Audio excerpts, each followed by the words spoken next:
नमस्कार रसिक श्रोते हो, मी सौ ममता सचिन हरिमकर माझ्या साहित्याचे सारस्वत या युट्यूब चॅनलला आपणा सर्वांचे मनपूर्वक स्वागत करते।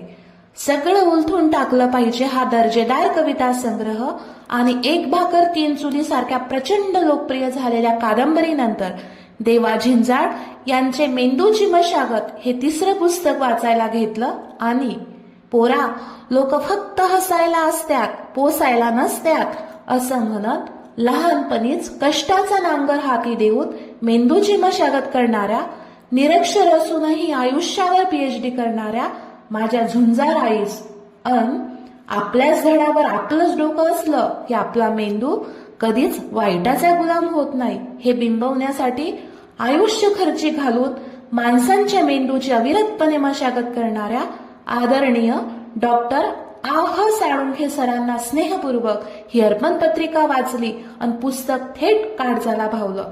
या पुस्तकात वेगवेगळ्या विषयावरील विविध भाव वाचायला मिळतात। हे भाव वाचत असताना त्यातील अनुभव हे आपले स्वतःचेच आहेत असं वाटायचं, कारण या पुस्तकाची नाळ गावच्या मातीशी जुळलेली आहे। देवा झिंजाळ हे गावगाड्याच्या लेखनाच्या माध्यमातून अवलोकन करणारे आहेत, त्यामुळे माती आणि गाव यांच्याशी नाळ जोडलेली असलेल्या वाचकाला हे अनुभव स्वतःचेच वाटतात। हेच या पुस्तकाचं मोठं यश आहे। वाचकांसमोर, श्रोत्यांसमोर मेंदूची मशागत मधील हे भाव व्यक्त करण्याची मनस्वी इच्छा होती, तशी देवा झिंजाळ सरांनी आनंदाने परवानगी दिली। त्याबद्दल सर आपले मनापूर्वक आभार।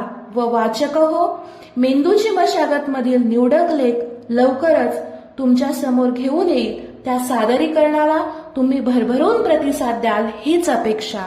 धन्यवाद।